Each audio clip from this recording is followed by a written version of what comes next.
Days number 8 and 9 of Chicago Bears training camp are in the books, and let's talk about what happened. What's going on, guys? I'm back with another Chicago Bears training camp update video, which I'll be doing every single day of training camp this year. So, guys, on my thoughts and my reaction on what happened at camp every single day. Definitely be sure to subscribe to my channel. I could not get a video out yesterday because I was actually busy last night, so sorry about that. But I thought I'd combine both yesterday and today's report into one video. And also, there wasn't much that happened yesterday anyway, so it wasn't like there was going to be a big video yesterday regardless, so I thought I'd combine the two in this video right here, so I appreciate you guys for understanding that. But let's talk about camp today and yesterday, okay? And it was a bounce back days, I should say, by the Chicago Bears offense, because if you guys remember, 2 days ago on Wednesday, the Bears defense completely destroyed the Bears offense, okay? All the reports we got that day were about the defense getting turnovers, getting picks, getting interceptions. Fields did not look good that day. The entire offense was dropping passes. It was a very, very bad day by the Bears offense that day, and the defense definitely won the day, and the defense definitely celebrated and let the offense know about it. But yesterday and today, the offense let the defense know that they were here to play as well, and the offense celebrated virtually every single time they scored a touchdown on both days, which was a lot of times, okay? So yesterday and today, it was more won by the offense, I would say. The defense still had their wins, so it wasn't like completely dominated by the Bears offense, but the offense definitely bounced back in a big, big way, okay? According to Adam Johns, he said that the Bears offense, first, second, and third team, so Nathan Peterman, I'm assuming, too, celebrated after everything today. After every touchdown was a group celebration. I'll put a video on the screen right now of DJ Moore celebrating in the end zone after scoring a touchdown against, I believe that's Terrell Smith. Nasty double move, okay? Nasty footwork there on the double move. And you guys can see DJ Moore, man, he gets open with ease. He got the touchdown there, celebrated, sliding into the end zone. I love that pose that he hit there. And man, I love that energy by the Bears offense. They definitely took Wednesday's practice personally because the Bears defense was celebrating in their faces every single play on Wednesday. So the offense had to let the defense get a taste of their own medicine. And I love that they did, because for the majority of camp, the offense has had the defense's numbers. So they had to bounce back and put them in their place. But again, it wasn't like a situation where only the offense was winning. It was more balanced, but the offense, according to reports I saw, definitely did better than the defense. And talking more specifically about Justin Fields and the day that he had, it seems like he had pretty good days both yesterday and today. So again, according to Adam Johns, he said that on today's practice, okay, so he went 9 for 10 in the 7-on-7 period. The ball was out super quick. His one miss was a deep shot to Tyler Scott. Versus Tyreek Stevenson, he also got 3 points in a 1 minute and 15 second left tied game situational drill where he went from 30 to 30, his own 30-yard line to the other 30-yard line, and the best throw went to Velus Jones Jr. So I do like that they are having more success in these 2-minute drills now at the end of games, because that was a major area of weakness for the Bears offense last year. I mean, I can recall so many moments last year at the end of games where we could have had much more wins if we just scored a touchdown at the end of a game. I mean, Commanders game, Vikings game, there's so many more. I'm not going to name all of them right now, but there was like 4 or 5 games where we needed a touchdown to either tie or win the game, and either Fields threw a pick or somebody dropped a pass or somebody fumbled. Like, it was always somebody messing up, but good to see them have a little bit more success in that drill today. And they're still not perfect there, right? Because even yesterday, Justin Fields did throw a pick in the 2-minute drill in the other session to Josh Blackwell at the beginning of that session. So still not perfect there, but they are getting better according to the reports. And hopefully they do, right? Because our games this year also are probably going to be pretty close down the wire. We're not so elite of a team just yet where we're going to be blowing teams out every single game. So there's going to be multiple games this year where we're going to have a touchdown late in a game, and Fields and the offense are going to have to score. And hopefully they can do that this year, because they couldn't really do that last year. But love to see this growth out of Fields overall. Okay, getting the ball out quick, that's been a big point of emphasis for him. And working that quick passing game, it's been a lot better so far in camp. And hopefully that translates when the real games actually begin. But sticking on the offense, I do want to talk about one receiver in particular, and it's not DJ Moore, it's Chase Claypool, because we've been getting so many reports lately about Chase Claypool completely dominating in camp and making multiple contested catches, scoring multiple touchdowns. So according to Greg Braggs in yesterday's practice, he said that Justin Fields threw a ball to Chase Claypool for a tight window touchdown.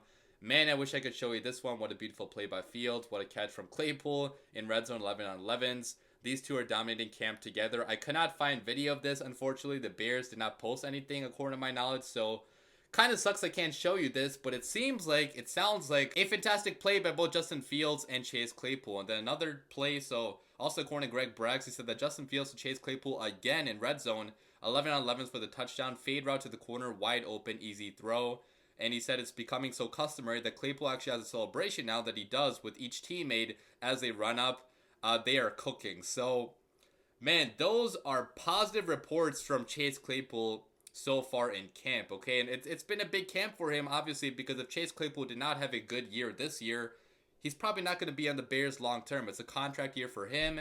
You know, we know that last year was a bad year for him on the Bears. He didn't really have any connection going with the quarterback, Justin Fields, last season. But last year was kind of a shit show where we inserted him into such a bad team, such a bad passing attack with such a bad offensive line. So it's kind of hard to get everything situated last year. But it seems like now Fields and Claypool are developing that chemistry, and Fields is learning to trust Claypool as well, which I love to see, because so far in his NFL career, he hasn't really trusted receivers to get those tight window type of catches for him, because we've had such bad receivers for him. I mean, last year especially, like EQ St. Brown, Byron Pringle, like these guys obviously were not going to come down with a contested tight window type of catch, but Claypool can, okay? In his NFL career, he has multiple times. So I'm happy that Justin Fields is giving those chances to his big-bodied receiver. That's why we got a guy like Chase Claypool in the first place. He also had a touchdown grab in one-on-ones against Tyreek Stevenson, which was actually a one-handed grab. So he's showing the ability to make those one-handed, acrobatic, diving types of catches, which, a lot of receivers on the Bears have not been able to make as of late. So I'm really happy about these reports, for Chase Claypool. It's good for him, honestly, because the amount of hate this guy's had to deal with the past few months, I feel like has been way, way too much. I mean, everything about this man's work ethic to his character, like everything has been questioned, I feel like for no reason. It's been a bunch of BS reports in my opinion, because nothing that's came from the team or from his teammates has suggested that they're mad at Chase Claypool or that Chase Claypool did anything wrong this offseason, okay? What he does in his free time is none of our business, so he can go model or do whatever he wants as long as he keeps on balling out on the football field, and as long as this translates when the real games actually begin. So good for Chase Claypool. But talking about another receiver that's not having such a good time lately, it's Tyler Scott, the rookie. Now, earlier on in camp, he actually had a bunch of good days of camp where he, burned people going down the field. He made a bunch of big plays down the field, but he's also had a big drop issue so far in camp, and that's been somewhat of a concern. So according to Moriano, so today he actually had a drop in the 2-minute drill on his slant route. He also muffed a punt as well, which he later recovered, but still not good that he muffed the punt. He also had a drop yesterday. He's had drops other days in camp too, so not good hands so far out of the rookie, but, obviously it's early in his career. It's only practice right now, but if you're dropping balls in practice, it's probably not a good sign for when the games start, because the games have much more pressure in them, so that might be a concern for him during his rookie year, and that's another reason why, Bears fans talking about Scott replacing Darnell Mooney already have been, way too premature. We haven't even seen what this kid can do when the games actually start. So he was a 4th-round pick. It's not like he was like a 1st or 2nd rounder that's expected to contribute immediately. And his big playability still, I feel like, is going to be important on the Bears team this year. He's still going to be making plays for the Bears, but I will be a little bit worried to, see if these drops are going to be a thing for him the entire rookie season, okay? Because I don't want to have a situation where, like, late in the game, we send Tyler Scott down the field, he's wide open, Fields delivers the ball to him accurately, but he drops it, just lets it go through his hands. That's going to be a terrible thing for the Bears, obviously, but hopefully he can work on this and get much better, okay? He's only a rookie, and hopefully he does put in the work to get better with his hands. Going to the next report, so I do want to talk about a fight that happened in practice today, and it was involving Chase Claypool and Eddie Jackson. So according to Nicholas Moriano, he said that Chase Claypool actually caught a drag route, and Eddie Jackson gave Claypool a big hit in bounds. Claypool didn't like that and threw the ball at Jackson. They got into it, Jackson's helmet came off, and the offense and defense had to be separated. Eddie Jackson and Claypool both are trash talkers or smack talkers, and they both have big personalities, so it doesn't surprise me at all that these two eventually had to fight each other and get into it. And honestly, I love the competition. When the games start, I don't want to see them fighting each other or the other team, but in practice, I'm totally okay with going at it a little bit and getting into each other's faces, because this happens every single year in camp, guys. It's not only the Bears that this is happening to.